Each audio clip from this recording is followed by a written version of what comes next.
Comme The Dark Knight Rises, on a absolument tout entendu sur Spider-Man 3, mais faut pas abuser, c'était pas nul.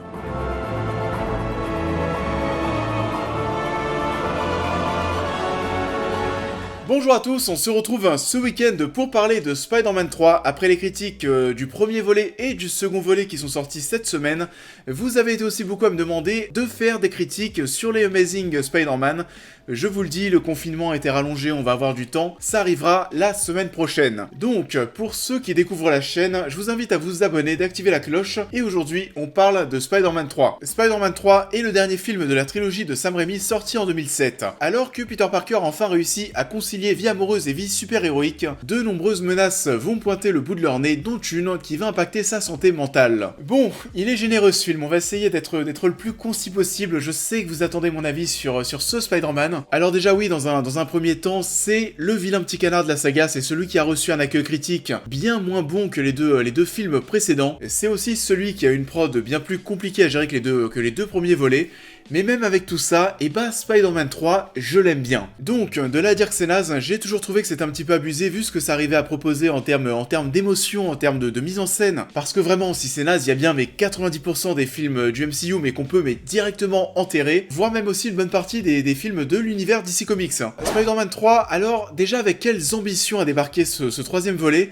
Faut savoir déjà qu'à ce moment-là, en 2004-2005, après la sortie de Spider-Man 2, un troisième long métrage était bien sûr déjà prévu, on en a parlé dans mes critiques de Spider-Man et Spider-Man 2, qui ont été des gros succès, qui ont permis au genre super-héroïque de s'installer à Hollywood, ça a lancé aussi les Batman de Christopher Nolan par la suite. Mais on remarque, déjà malgré le succès critique du premier volet, Spider-Man 2 a moins bien marché en salle. Le but de ce troisième volet, c'était de faire en sorte que ça ne continue pas de baisser, sachant que derrière, il y avait d'autres films qui étaient prévus, du moins un quatrième, et du coup, qu'est-ce qu'il s'est passé? Un tournage sur plus de 100 jours, en plus de ça derrière, ça s'est encore réparti sur des mois, parce qu'il y a pas mal de scènes qui ont été tournées encore, on a pas mal aussi de nouveaux personnages intégrés au récit. Cette fois-ci, le film sort 3 ans après le volet précédent, contre 2 ans entre Spidey 2 et Spidey 1. Le costume noir est l'argument principal de vente, et nous avons affaire à un budget mais colossal de plus de 250 millions de dollars, ce qui en a fait à l'époque le film le plus cher de l'histoire du cinéma. Ah oui. On parle d'un genre de film pas forcément encore ultra populaire au début des années 2000, et puis en l'espace de quoi? En l'espace de 5 ans, avec les X-Men et le premier Spider-Man, Spider-Man 2 aussi, on en est arrivé à cette situation de créer un Spider-Man 3 aussi ambitieux, en tout cas en termes de budget. Et ça va pas s'arrêter au budget, parce qu'au-delà même de tous les arguments de vente dont on a parlé, des choses qu'on a voulu inclure dans le film, on a aussi voulu inclure, non pas un méchant, non pas deux, mais 3 méchants, et en termes de narration, je sais que c'est le point qui ressort le plus souvent, le point faible, que les gens ont le moins kiffé parce que ça a un petit peu entaché la narration, entaché le traitement de tous ces personnages. On va y revenir, je vais vous dire ce que personnellement j'en pense.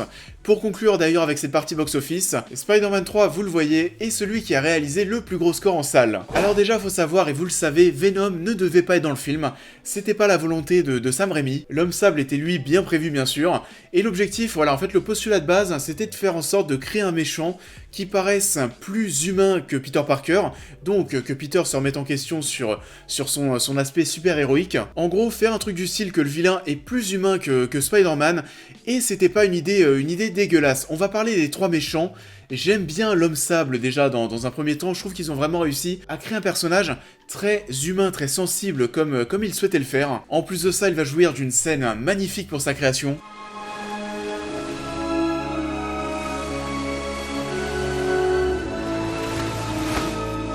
Tu vas comprendre ses intentions, et toi aussi en tant que père de famille, tu peux aussi demander si tu irais pas aussi loin pour sauver ton fils ou ta fille. Surtout qu'il va le dire à chaque fois à Spider-Man, il a pas envie de faire le mal, il a pas envie d'être méchant, etc. Ton plan tombe à l'eau, mon vieux. J'ai pas envie de te faire mal. C'est un homme qui laisse apparaître de grosses blessures qui ne sont pas du tout cachées, il va tirer la tronche pendant 2 heures, tu vas avoir de l'empathie pour ce personnage, ça fonctionne. Et ce que je regrette surtout aujourd'hui par rapport à l'homme sable, c'est qu'ils ont pas réussi à en faire un vilain très mémorable. En tout cas voilà, quand tu penses Spider-Man 1, tu vas penser forcément au Bouffon Vert, quand tu penses Spider-Man 2, tu penses à Octopus, mais c'est vrai que quand tu penses à Spider-Man 3, malheureusement, je trouve que tu penses un petit peu plus à Venom, même si Venom, tu l'as vu que 10 minutes, hein. Alors Venom, pour beaucoup, c'est le gros point noir de l'œuvre, et en vrai, en revoyant le film il y a quelques jours, j'ai pas cette sensation du « il est en trop ». C'est pas comme s'il y avait pas eu de développement autour du personnage. Venom ne sort pas de nulle part, donc alors oui, on va le voir qu'à la fin, Sam Raimi déjà à la base, Sam Raimi ne voulait pas de Venom, c'est pas un super vilain qu'il apprécie. Donc lui aussi c'était un petit pied de nez à Sony de le foutre vraiment à la fin et qu'on le voit si peu. Mais sinon c'est vrai, je trouve pas qu'il a été mal intégré à l'histoire.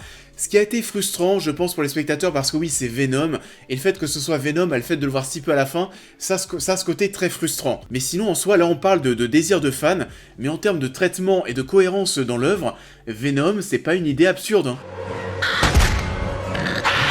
Personnellement, et c'est pas le point qu'on pointe du doigt en premier lorsque l'on parle de Spider-Man 3, mais j'ai plus de problèmes avec le traitement et l'écriture du personnage d'Harry. Harry, ils en ont fait un personnage vraiment très con pour justifier le fait qu'il y ait toujours cette tension entre les deux hommes, ce combat entre Spider-Man et le bouffon vert Junior. Les mecs étaient meilleurs potes et visiblement ils se sont pas reparlé depuis qu'Harry a découvert l'identité de Spider-Man, alors que Peter arrête pas de lui dire qu'il n'a pas tué son père. Faudrait quand même se poser 2 secondes, essayer de se détendre un peu et se parler, hein.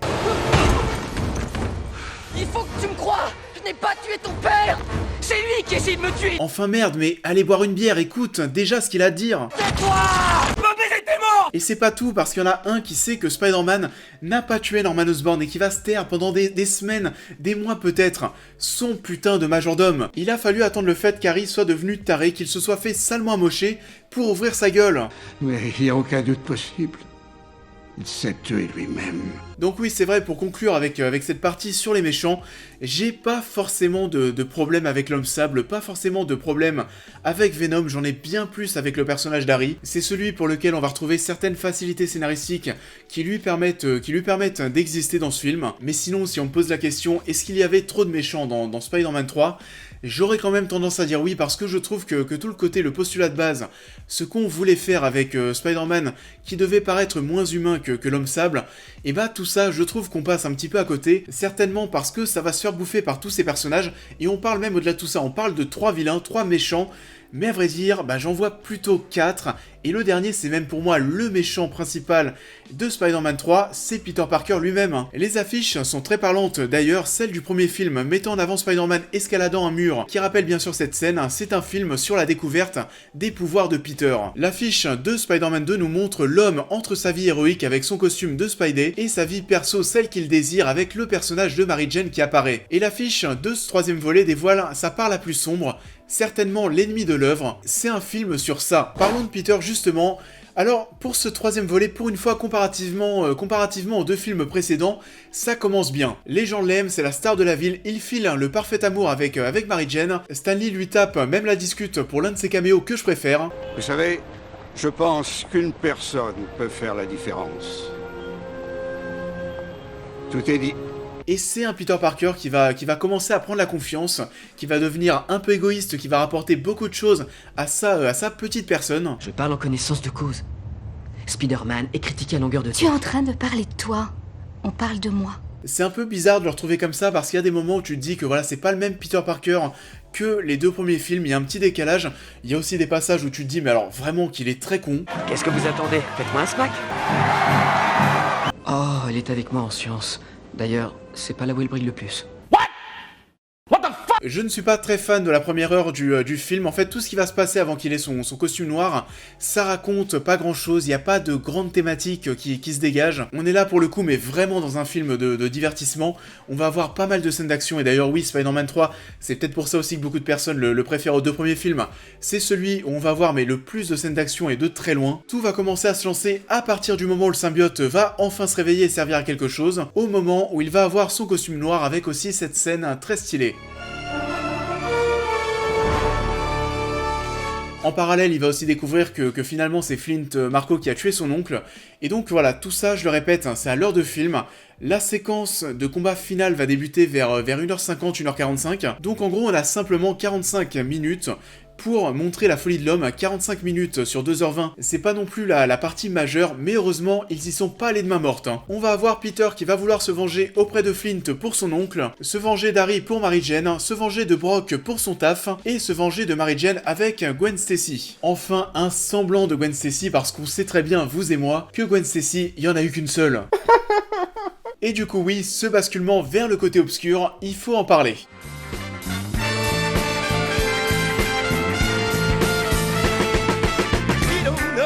Alors je vous pose cette question à vous aussi, comme je l'ai fait sur Twitter cette semaine. Cette scène, j'aimerais bien que vous puissiez me dire à quel âge vous l'avez vue, comment est-ce que vous l'avez perçue à l'époque et aujourd'hui comment est-ce que vous la voyez, parce que ça peut changer. Personnellement, c'est une scène qui aujourd'hui me fait rire un petit peu jaune. Je me rappelle pas du fait qu'elle m'ait choqué ou gêné lorsque j'étais voir le film à l'époque au cinéma. J'avais quoi, 12-13 ans, mais par contre, je me souviens que j'avais été bien plus gêné par cette scène.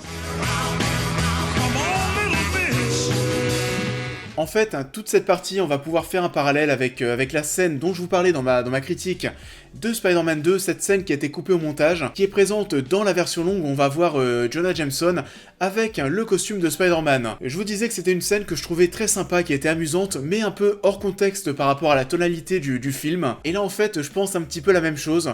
Tu sens que Raimi a été en roue libre totale sur le coup, et je trouve qu'il n'y avait pas forcément besoin d'en faire un Peter Parker emo Tokyo Hotel non plus. C'est un peu hors tonalité, un peu too much, mais ça vraiment, encore une fois, ça va être du ressenti personnel, c'est très subjectif. Il y en a qui vont bien aimer cette partie, et de l'autre côté, il y aura d'autres personnes qui auraient préféré avoir quelque chose de bien plus dark, de bien plus viscéral, où on voit vraiment la folie de Peter, ressentir encore plus ce combat personnel pour s'en sortir. C'est ce que j'aurais préféré personnellement, qu'on aille plus loin dans le côté sombre, mais ça après voilà, c'est ma préférence, c'est ma sensibilité. J'aime plutôt voir du sérieux, j'aime voir de l'épique. Il y a d'autres personnes qui vont préférer voir cette dose de légèreté, ça reste en accord avec le personnage. On voyait qu'il était en gain de confiance dans la première partie du film, là on voit que sa confiance elle est totalement décuplée. Ça reste un passage assez marquant que je déteste pas non plus, mais c'est vrai que j'aurais préféré un truc plus dark, ça m'aurait plus galvanisé, un petit peu à la Anakin Skywalker dans Star Wars épisode 3, c'est vraiment quelque chose de comparable, plutôt qu'un homme qui va devenir une sorte de semi-prédateur sexuel, alors qu'en soi, on va pas se mentir, Peter Parker, j'arrive même pas, même là en tournant cette critique avec encore des années de recul derrière, j'arrive toujours pas à l'imaginer coucher avec Mary Jane Watson et pourtant on a ça. Un de ces quatre, c'est vous que je vais prendre. T'es carrément canon, ma biche. Tu vas le prendre, ton pied. Est-ce que tu baises? Du coup, à l'image de ces 45 minutes, en règle générale, ce Spider-Man, j'ai un peu de mal à le cerner parce que je trouve que c'est le Spider-Man de la saga le plus sombre, le costume noir, Peter Parker qui veut se venger tout le monde, etc. Mais aussi le film, on va avoir le plus de légèreté, ce qui en fait une œuvre assez bizarre, et c'est pour ça oui que ce Spider-Man 3 a autant divisé parce qu'il est parti dans tous les extrêmes. C'est aussi un long métrage qui devait être visiblement bien plus long et devait durer quasiment 3 heures. Ça se ressent à certains moments durant le montage. C'est une œuvre qui est assez généreuse en accord avec son budget. On va voir pas mal de scènes importantes qui vont s'enchaîner. On va voir Harry à l'1 minute qui va suivre les pas de son père alors que l'histoire vient tout juste de débuter. 2 minutes plus tard, on va découvrir le symbiote. 1 minute plus tard, l'homme sable. Le moment aussi où il va découvrir son costume. 1 minute plus tard, on est déjà avec Connor qui est en train d'inspecter le symbiote. Et 1 minute plus tard encore, on retrouve un Peter Parker avec son costume qui est déjà à la recherche de Flint Marko pour aller l'attaquer. Ça va s'enchaîner comme ça pendant quasiment 2h20 et c'est vrai que voilà, bon, Spider-Man 3 c'est pas une œuvre devant laquelle tu vas t'ennuyer. Comme je le disais aussi tout à l'heure, il y a pas mal de scènes d'action et on a toujours des scènes ultra stylées de Spidey qui se balancent dans tous les sens. À ce niveau-là, Sam Raimi nous a fait quand même pas mal vibrer.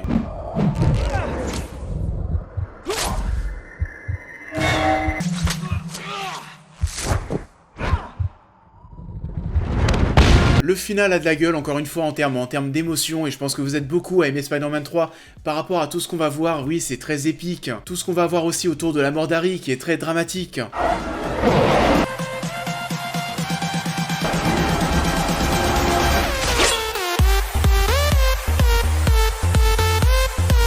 Peter qui essaye de sauver Mary Jane alors que leur relation est au point mort. Les interactions, les combinaisons entre Peter et Harry sont cool.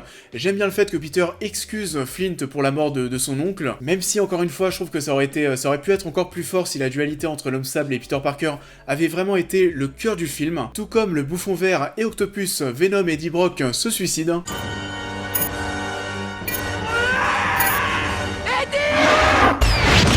Et à chaque fois que je remate Spider-Man 3, c'est vrai que j'ai toujours cette impression qu'on m'a volé. En soi, oui, parce que ça me manque. Il me manque dans ma vie ce Spider-Man 4 qui a été prévu. Et je me pose à chaque fois la question lorsque je remate Spider-Man 3, est-ce que c'est une fin convenable? Est-ce que la saga peut se terminer comme ça? Et en soi, j'ai quand même tendance à dire que oui dans un sens, parce que tout l'arc narratif autour de Mary Jane et de Peter peut se conclure comme ça. On peut imaginer le fait, voilà, qu'ils vont repasser du temps ensemble. Harry Osborn, qui était l'autre gros personnage, lui aussi à sa fin. Et ce Spider-Man 3, Spider-Man 4, d'après les rumeurs, on devait avoir comme méchant, alors déjà dans un premier temps, le vautour qu'on a eu finalement dans Spider-Man Homecoming. Et aussi, ça c'était une grosse rumeur, mais le personnage de Bruce Campbell, qui apparaissait dans les trois volets de la trilogie. Comment tu t'appelles? L'araignée humaine. L'araignée humaine, c'est ça derrière le mur magasin? Personne n'est admis après la fermeture des portes. Ça permet de maintenir l'illusion. Peter. Ouais, c'est bien ce que j'ai dit. Peter. Qui devait peut-être jouer Mysterio, en tout cas c'est ce que disent les rumeurs. Mysterio qu'on a retrouvé du coup des années plus tard dans Spider-Man Far From Home, le mystère restera donc éternel. Et vous l'avez compris, dans l'ensemble, j'aime bien Spider-Man 3. C'est très certainement celui de la trilogie qui laisse apparaître le plus de faiblesses. Le film a pas mal divisé, mais il en reste quand même que c'est bien plus marquant que beaucoup de films du genre qui sont sortis ces 20 dernières années, qui arrivent toujours à créer de l'épique, notamment pour son final, à créer aussi beaucoup d'émotions à travers ses personnages et aussi la mise en scène de Sam Raimi, qui encore une fois s'est pas mal amusé. C'est rigolo. Et pour conclure, c'est pas un chef-d'œuvre, mais pas non plus la cata que beaucoup de personnes annoncent. Ça en est tout pour cette critique, j'espère qu'elle vous aura plu. Comme d'habitude, je vous invite à liker et à partager cette vidéo, à me dire en commentaire ce que vous avez pensé de Spider-Man 3, et je sais que vous allez commenter. Je prends absolument tous les avis, parce que oui, vu comment ça a divisé, tous les avis sont bons à prendre et c'est toujours très intéressant. Je vous invite pour les nouveaux à vous abonner à la chaîne, à me suivre sur tous les réseaux, à devenir membre soutien si vous souhaitez aider la chaîne. Et on va se retrouver en début de semaine prochaine, peut-être pour une vidéo jeux vidéo, parce que ça fait longtemps qu'on n'a pas parlé jeux vidéo sur la chaîne. Il y aura bien sûr, comme je vous l'ai dit, les critiques des Amazing Spider-Man qui arriveront aussi la semaine prochaine. Je vous invite donc à rester connectés, à activer la cloche. Je vous souhaite à tous un bon week-end et je vous dis encore une fois, à très vite.